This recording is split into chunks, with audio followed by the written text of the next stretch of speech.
काहि देह कट राम उदारा, सबरी के आश्रम पहुंचा। गोस्वामी जी राम को उदारता की उपाधि दे रहे हैं, क्योंकि वे इतने कृपालु हैं। तारका, मारीच, गीधराज, कवंद, विराट, खरदूषण 14,000 सेना सहित राक्षसों को गति देते चले आ रहे हैं। अरे दुष्ट है पर भी मोक्ष दे रहे हैं।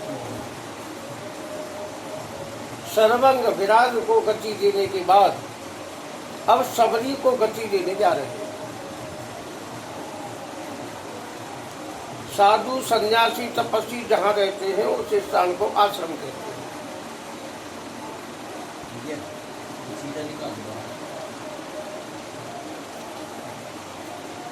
विराट ने स्वयं राम से कहा था कि मतंग ऋषि तो हजारों वर्ष पूर्व स्वर्ग चले गए हैं। उनकी शिष्या मतंग ऋषि की सेवा करने वाली सबरी नाम की सन्यासी आज भी वहीं रहती है। वह सबरी बड़ी आतुरता से आपका इंतजार कर रही है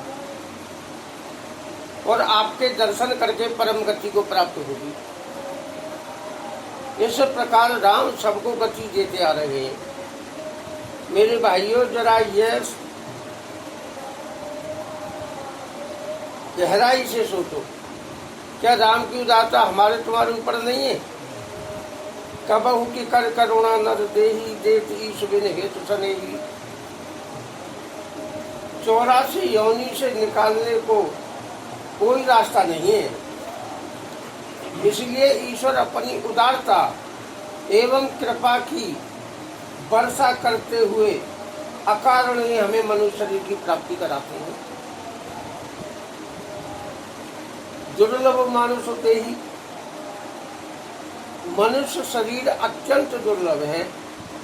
गोस्वामी जी बताते हैं कि यह शरीर साधन धाम मोक्ष कर द्वारा ये न पाए परलोक हमारा। ऐसा शरीर पाकर हमने अपना कल्याण नहीं किया तो फिर राम की उदारता का क्या महत्व निकला। भजन बिनु बाबरे तुझे हीरा सो जन्म गमाए। कबीर भी कहते हैं कि अरे ओ मूर्ख, यह शरीर तुझे ईश्वर प्राप्ति के लिए मिला है और तू फिर वही कर्म कर रहा है 84 में जाने वाले। लाभ कहा मानुष कर पाए, फिर इस मनुष्य शरीर पाने का क्या लाभ हुआ? कहाँ गए कहूँ न, कालाए कछु न। तो इस प्रकार सबरी पर ही नहीं, हम सब पर ईश्वर की कृपा बरस रही है। सबरी देख राम गृह आए, मुन के वचन समझ दिए भाई। राम लक्ष्मण को देखकर सबरी को अपने गुरु मतंग ऋषि के वचन याद आ गए।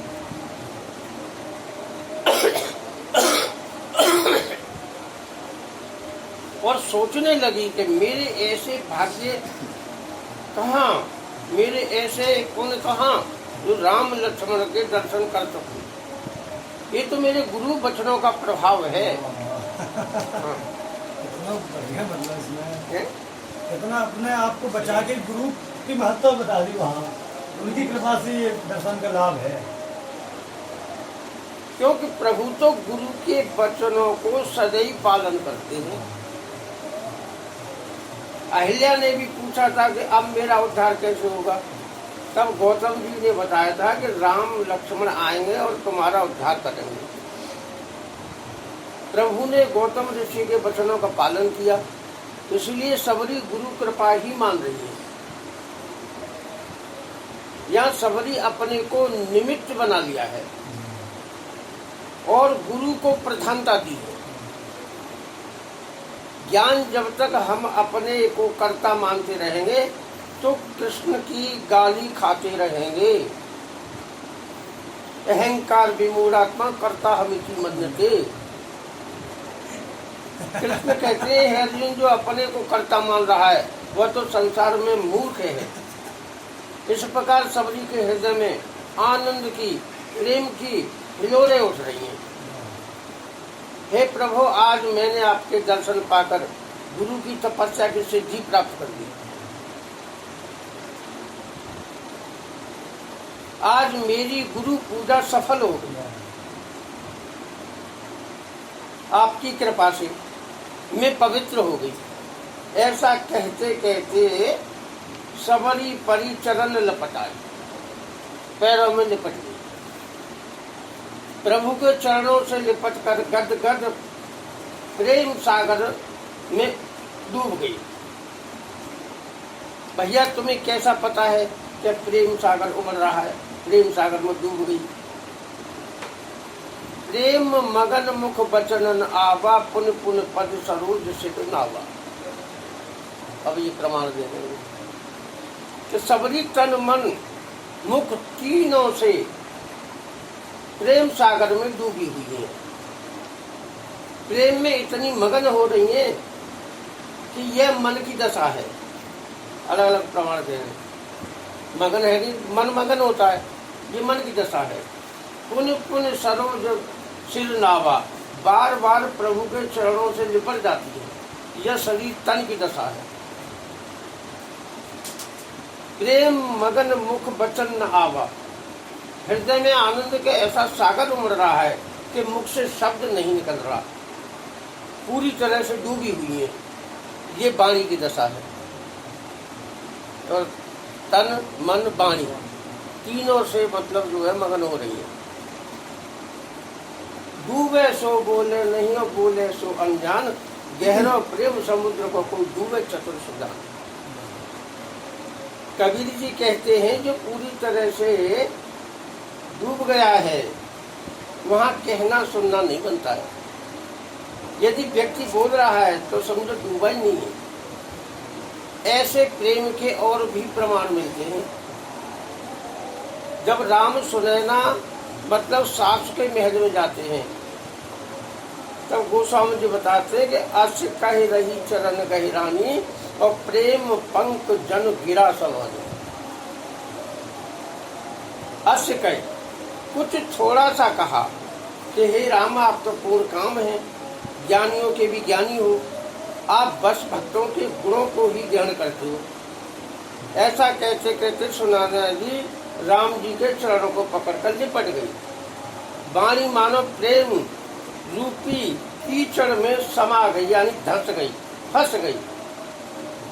प्रेम विवश पुण्य पुण्य पद लागी, बार बार श्री के चरणों में नमन करती है। इसका मतलब सुनैना जी होश में है। बार बार प्रणाम करना यह होश है। और जैसे ही श्री राम ने हाथ जोड़कर विदा मांगी, तब क्या हुआ? प्रेम पंख जन गिरा समानी। राम ने जैसे ही विदा मांगी तो कीचड़ में तो धंस गई है, लेकिन थोड़ा पानी भी था उसमें, शायद करके निकल आती, लेकिन विदा मांगते ही जो कीचड़ का जल था वो भी सूख गया। अब फंसी की फंसी रह गई।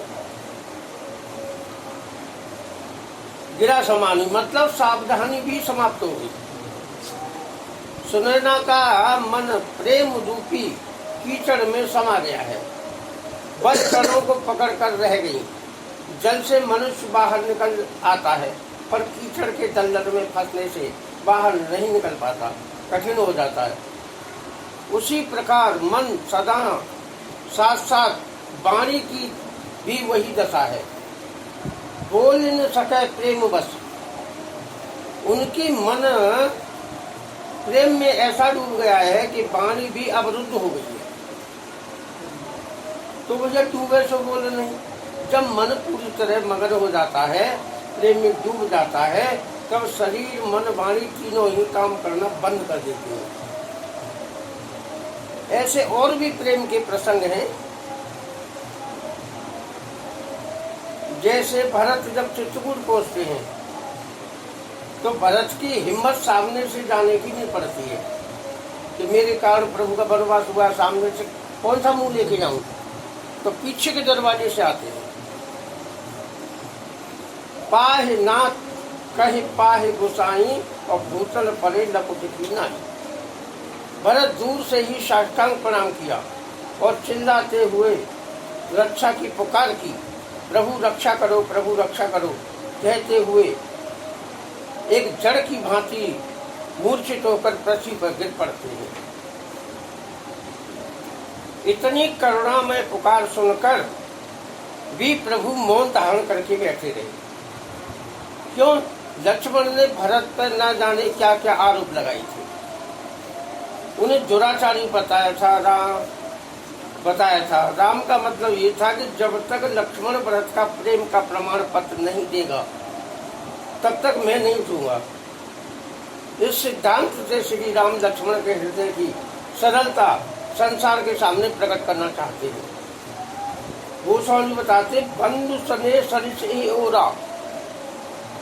यह नन्ही सी चौपाई इतना आश्चर्य प्रकट कर रही है कि अभी कुछ समय पहले वे भरत के साथ साथ अपने सगे भाई शत्रुघ्न का भी वध करने को तैयार हो गए थे। अब लक्ष्मण भैया का प्रेम उन्हें अपनी ओर खींच रहा, ललचा रहा है।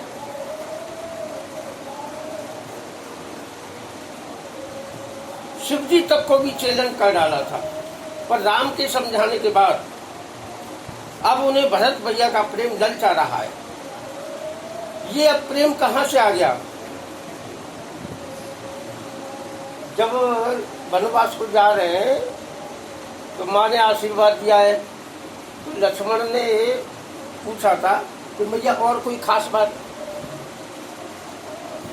तो उन्होंने कहा था कि देख बेटा, मानिए सबई एक राम के नाते, राम का जो शत्रु हो वो तुम्हारा शत्रु है, राम का प्रेमी हो वो तुम्हारा प्रेमी है।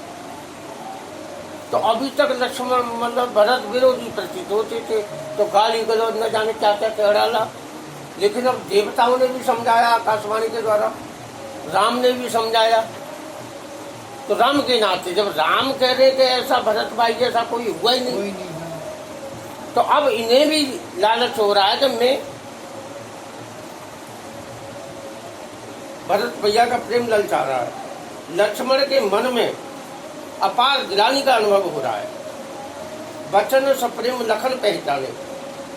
भरत जी की प्रेम भरी पुकार सुनकर लक्ष्मण भरत के चरणों से लिपट जाना चाहते हैं, पर तुरंत ही उन्हें अपने सेवा धर्म की याद आ जाती है कि पहले प्रभु भोग लगा लें, फिर मुझे भी प्रसाद मिल जाएगा।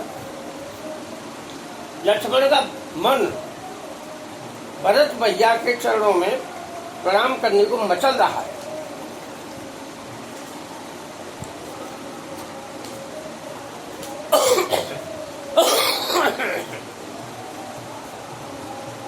पर सेवक धर्म ने उन्हें रोक रखा है। कहत सप्रेम नाय महिमा था और भरत प्रणाम करत रघुनाथा। लक्ष्मण ने पृथ्वी पर सिर रखते हुए श्री राम को भरत के प्रणाम करने की सूचना दी। फिर क्या हुआ? उठे राम सुन प्रेम धीरा, कहूँ पट कहूँ निसंग दम पीरा। श्री राम इतनी शीघ्रता से उठे कि यह कहना भी कठिन है कि सुनने के बाद उठे या सुनने के बाद सुना। गोस्वामी जी ने राम के दौड़ने की किसी भी क्रिया का वर्णन नहीं किया है, सीधे मिलन का वर्णन किया है। गोस्वामी जी ने मार्ग में गिरे हुए धनुष बाण और दुपट्टा को द्वारा ही यह पता लगाया कि प्रभु इस मार्ग से गए। श्री राम सुन प्रेम धीरा, कहूँ पट कहूँ निसंग दम पीरा। प्रभु की अधीरता का लाभ उठाते हुए उस चरण रज में लिपटने के लिए वस्त्र धनुष बाण भूमि पर गिर पड़ते हैं कि भरत जैसे महान संत भूमि पर पड़े देखकर उन्हें अपने में लज्जा आने लगी, अपने में धर्षता का अनुभव महसूस होने लगा कि भरत जैसे संत पृथ्वी पर हैं और हम प्रभु के अंगों पर लिपटे हुए हैं। लज्जित होकर जहां तहां भूमि पर गिर पड़ते हैं।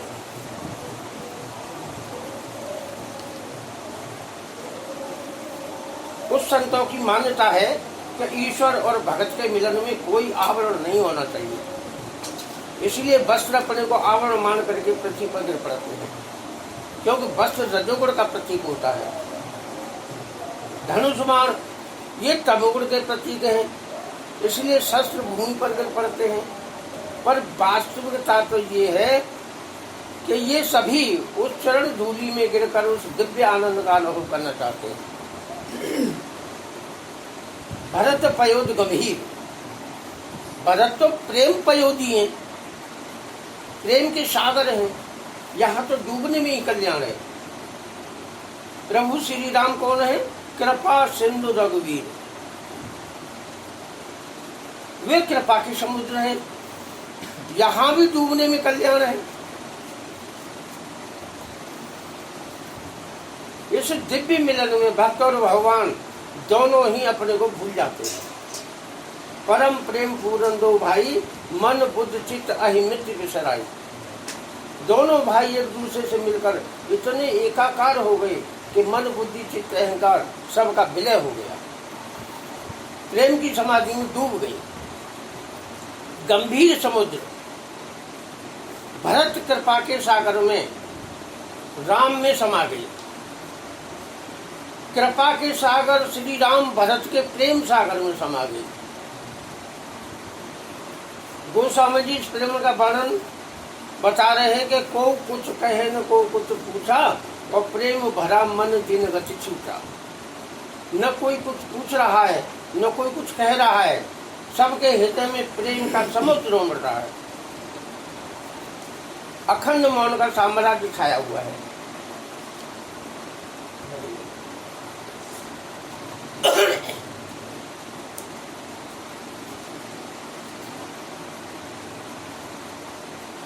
सबके सब भरत के प्रेम समुद्र में डूबे हुए हैं। डूबे सो बोले, नहीं बोले सो अनजान। पानी में पूरी तरह डूब जाने पर कोई व्यक्ति बोल नहीं सकता, और जो बोल रहा है समझो डूबा ही नहीं। किसी ने गोस्वामी जी से पूछा कि यहाँ सब मौन है, आप ही बताओ क्या हो रहा है। भैया आगम सनेह भरत रघुबर को, जहाँ न जाए मन विधि हरिहर को। भैया जहाँ कोई भी विषय देखने या सुनने को न मिले तो उसका वर्णन कैसे किया जाए। तब मैं ब्रह्मा विष्णु शिव जी के पास गया और पूछा कि आप कुछ बताओ क्या हो रहा है, मैं वैसा ही लिख दूंगा। पर आज ब्रह्मा विष्णु महेश इन सबकी बुद्धि भी असमर्थ हो रही है। इस प्रेम समुद्र के निकट जाने में पार करना तो दूर की बात है। ब्रह्मांड के श्रेष्ठ बाजे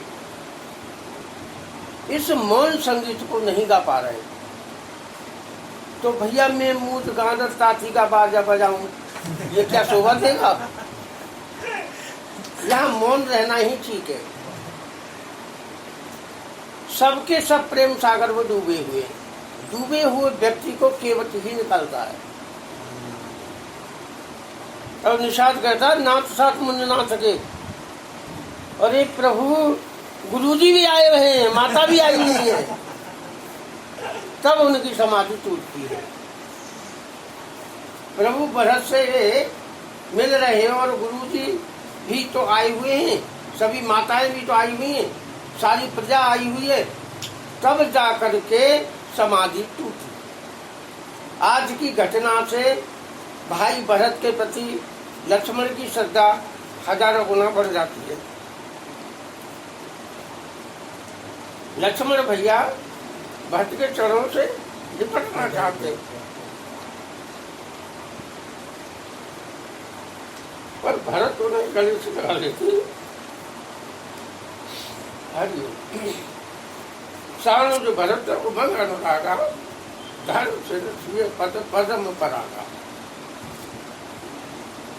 भरत प्रेम पूर्वक करुणामयी सीता माँ के पद कमल पराग को अपने मस्तिष्क से लगा लेते।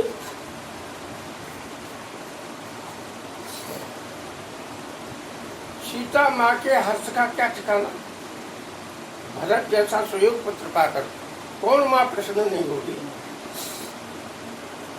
क्षमा याचना के भाव से भरत बार बार शरणों में प्रणाम कर रहे हैं। सीता माँ के कुछ न कहने से भरत का भय और बढ़ गया, पर गोस्वामी जी माँ के मौन का कारण कुछ और ही बताते हैं। सीय आशीष दीन मन माही और मगन सदैव देह सुध नहीं। भरत के प्रेम के कारण माँ इतनी विभोर हो जाती है कि देह की विस्मृति हो जाती है, तो भी प्रेम सागर में डूब जाती है वे भी। पर भरत के बार बार प्रणाम करने से सीते की समाधि भंग हो जाती है।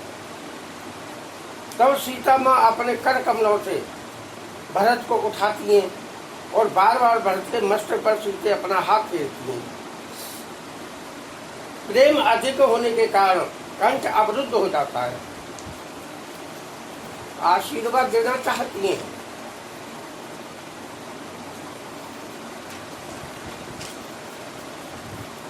पर शब्द उच्चारण नहीं हो पा रहा है। सी आशीष दीन मनवाई, मन ही मन अपने लाडले भरत को आशीर्वाद दे रही है। भरत के मस्तक पर बार बार हाथ फेरना माँ का यह दिव्य प्यार भरत की निर्मलता का सबसे बड़ा प्रमाण है। तो भैया इसे कहते हैं प्रेम समाधि। इसी प्रकार सबरी परिचरण लपटाई, सबरी श्री राम के चरणों से लिपट गई हैं और प्रेम समाधि में डूब गई हैं। जब समाधि टूटती है तब केह विधि स्तुत करूं तुम्हारी, अधम जात के में जड़ मत भारी। अधम से अधम अधम अति नारी और चिन्ह में मत मंद गमारी। यह सबरी जी ने कई प्रश्न खड़े कर दिए। नंबर 1, मैं किस प्रकार आपकी स्तुति करूं, किस विधि से न करूं, क्योंकि स्तुति करने की सामर्थ्य विद्या से आती है और मैं अधम जाति की हूँ, मुझे विद्या पढ़ने का अधिकार भी नहीं था। मेरी बुद्धि जड़ ही नहीं अपितु भारी जड़ है। आप अपनी कृपा से ही प्रसन्न हो जाइए। स्त्रोत्तम न जाने देवी से किन करो ये प्रसिद्ध में। आपकी स्तुति ब्रह्मा आदि भी नहीं कर सकते, फिर मैं तो अवगुणों से भरी हुई हूँ, किस प्रकार स्तुति कर सकती हूँ। आपकी महिमा अमित है और मेरी बुद्धि क्षुद्र है। दूसरा प्रश्न, अधम से अधम अधम में अति नारी, 3 बार अधम कहा है। नंबर 1, ब्राह्मण की अपेक्षा क्षत्रिय अधम होता है, क्षत्रिय की अपेक्षा वैश्य अधम होता है और वैश्य की अपेक्षा शूद्र अधम होता है। अति नारी, प्रभु मैं स्त्रियों में भी अधम हूँ, भारी जड़ हूँ। मतिमंद, मेरी बुद्धि भी अत्यंत मंद है, कोई समझावे तभी भी समझ में नहीं आता है। अघारी, मैं पापनी हूँ। प्रभु आप पाप के नाशक निष्पाप हो, मेरे पापों का भी नाश कर डालो न। अहिल्या ने भी तो ऐसे ही कहा था, मैं नार पावन प्रभु जो पावन, पाए पाए शरण नहीं गई। अहिल्या, मैं आपकी सामने आने योग्य नहीं हूँ, परंतु आपका जग पावन गुण समझकर आपकी शरण में आई हूँ, मेरी रक्षा कीजिए। आपने तो वायदा में किया है, अहम तो असर पापे विमोक्ष स्वामी मासुता। हे अर्जुन, मैं प्रतिज्ञा करता हूँ कि जो मेरी शरण में आ जाए मैं तेरे सारे पापों को नाश कर दूंगा, परमानंद को प्राप्त करा दूंगा। वही बात सबरी जी कहती है कि आप निष्पाप हैं, मेरे पापों का नाश करके विशुद्ध अवस्था को प्राप्त करा दूं। सबरी जी की दीनता भरी वाणी सुनकर श्री राम सबरी के प्रश्नों का क्रम बाय क्रम उत्तर देते, खंडन करते। सबरी का पहला प्रश्न था कि हे स्तुति करूं तुम्हारी, अधम जात में जड़ मत भारी। हरि ओम। हे माते, मातेश्वरी, तुम अपने को जड़मती मानती हो, इसलिए स्तुति नहीं कर सकती। पर मैया मैं जड़मती नहीं हूँ, मेरी प्रज्ञा बुद्धि है, मैं तुम्हारी स्तुति करूंगा। दूसरा प्रश्न, अधम से अधम, अधम नारी, 3 बार अधम कहा है। श्री राम कहते हैं कि मैया 4 जातियों में ब्राह्मण श्रेष्ठ होती है। ये ब्राह्मण जाति ब्रह्मा से उत्पन्न हुई है, और ब्रह्मा की अपेक्षा, ब्राह्मण की अपेक्षा ब्रह्मा श्रेष्ठ है। और मातेश्वरी, ब्रह्मा मुझसे उत्पन्न हुआ है, अतः ब्रह्मा की अपेक्षा मैं श्रेष्ठ हूँ, मैं करूंगा तुम्हारी स्तुति। नंबर 3 प्रश्न, अति नारी, मैं सब नारियों में नीच नारी हूँ। उत्तर, हे मातेश्वरी, तू नीच नारी है, पर मैं तो अतो अस्मि लोके वेदे च प्रसिद्ध पुरुषोत्तम। हे माते, लोक में वेद में सब पुरुषों से उत्तम हूँ, इसलिए मैं स्तुति करूंगा तुम्हारी। नंबर 4 प्रश्न, मत मंद, तू कहती है कि मेरी बुद्धि मंद है, पर माते मेरी बुद्धि मंद नहीं है। मैंने गुरु वशिष्ठ के आश्रम में सभी विद्याओं की PhD की है, और विश्वामित्र ने भी विद्या निधि को विद्या दी, अपनी सारी विद्याएं उन्होंने मुझे अर्पित कर दी थी। मेरी बुद्धि प्रज्ञा बुद्धि है, शुद्ध विशुद्ध बुद्धि है, मैं करूंगा तुम्हारी स्तुति। नंबर 5 अघारी, तू कहती है मैं पापनी हूँ। हे माते, पापनी का उद्धार करने वाला निष्पाप हूँ मैं करूंगा तेरी स्तुति। कहे रघुपति सुन भामिनी बाता, और मानो एक भगत करना था। श्री राम ने सबरी के भामिनी शब्द का प्रयोग किया है। यही शब्द राम सीता के लिए कहते हैं, सब विद भामिनी भवन वलाई। भामिनी शब्द से सीता को संबोधन किया है। भामिनी का अर्थ होता है दीप्तिमती, जिसकी बुद्धि प्रकाश से जगमगा रही हो, जो अत्यंत सुंदर हो।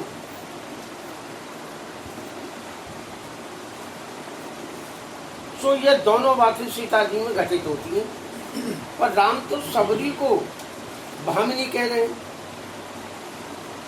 क्या सबरी के शरीर में सुंदरता थी, या तीव्र मती थी? माते, एक में एक मानव एक भक्त करना था। अच्छा, लाल से भी लिखा है। मैं एक भक्ति का ज्यादा मानता हूँ, और भक्ति ही सबसे सुंदर होती है। प्रभु पद रक्त रस वेद बखाना, भगवान के चरणों में प्रेम होना ही रस है। रसो वही सह, अहंकार का विनाश करने के लिए यह रसायन भक्ति अकाट्य औषधि है। यही बात कृष्ण गीता में कहते हैं, ये भजंती तुम भक्त्या मई तेसु चाप्यहम्। हे अर्जुन, में सब भूतों में संभाव से व्यापक हूँ, न मेरा कोई प्रिय है न कोई मेरा अप्रिय है। पर जो भक्त मुझे प्रेम से भरते हैं, वे मुझ में और मैं उन्हें प्रत्यक्ष प्रकट हूँ। हरि ओम तत्सत। नवता भगत कहूँ तो पाही, और सावधान सुनकर मन मन। हे माते, तेरी नवता भक्ति को प्रकट करना ही तेरी स्तुति करना है। तू सद्गुण संपन्न होते हुए भी अपने को कितनी निम्न श्रेणी की बता रही है। अभी बताया प्रेम भक्ति रसायन अहंकार का नाश करती है। यदि सबरी कहती है कि मैं इतनी गुणवान हूँ, तो समझो अहंकार बोल रहा है, और प्रभु अहंकार के शत्रु है। तो प्रथम भगत संतन कर संगा, पहली भक्ति का श्री गणेश संतों से करते हैं। जैसे ध्रुव जी 7 वर्ष के बच्चे थे, सबसे पहले उन्हें नारद मुनि मिल गए, मतलब संत मिल जाते हैं, और ध्रुव को ओम नमो भगवते वासुदेवाय का मंत्र देकर प्रेम भक्ति का उपदेश करते हैं। ध्रुव जी ज्ञानवान नहीं थे, फिर प्रेम भक्ति के द्वारा भगवान की प्राप्ति कर लेते। देखो, कर्म भक्ति ज्ञान ये तीनों भगवान की प्राप्ति के कारण हैं, पर मुख्य कारण प्रेमी है। जैसे किसी व्यक्ति ने स्नान आदि करके शुद्ध वस्त्र पहन करके कोई कर्म किया तो ये कर्म है। शुद्ध मैदा, शुद्ध देसी घी की जलेबी बनाई, ये ज्ञान है। और सीधे खाने को दे दी जाए तो व्यक्ति को कोई स्वाद नहीं आएगा, जलेबी प्रिय नहीं लगेगी, खाने को मन नहीं करेगा, क्योंकि उसमें भक्ति रूपी रस नहीं है। जब उसी जलेबी को शीरा में डुबोते हैं तो उस जलेबी में दिव्य स्वाद आ जाती है, उसमें प्रियता आ जाती है और मांगने की इच्छा होती है। तो विचार करो भाइयों, जब आपने बिना शीरा वाली जलेबी अच्छी नहीं लग रही, तब यह शीरा ही भक्ति रसायन है। फिर भगवान को बिना शरीर, बिना भक्ति के कर्म या ज्ञान अच्छा नहीं लगेगा। जिस कर्म में भक्ति होगी वह सुबह माता पिता के चरण छुएगा, उनकी आज्ञा का पालन करेगा, समाज में प्रेम की स्थापना करेगा। बिना भक्ति के कर्म दारू पिएगा, गुटखा खाएगा, माता पिता को गाली गलौज करेगा, समाज में बुराइयां फैलाएगा। इसी प्रकार ज्ञान में जब भक्ति होती है, विद्या विनय संपन्न है, वह ज्ञान विद्या में भरपूर होता है, विनय युक्त होता है, सबका सम्मान करता है, माता पिता गुरुजनों की सेवा करता है। यदि ज्ञान में भक्ति नहीं है तो कोरा ज्ञान अहंकारी हो जाता है, एक मतवाले पागल हाथी की तरह हो जाता है। बताओ उस ज्ञान को कौन मानेगा। इसलिए राम कहते हैं कि प्रथम भगत संतन कर संगा।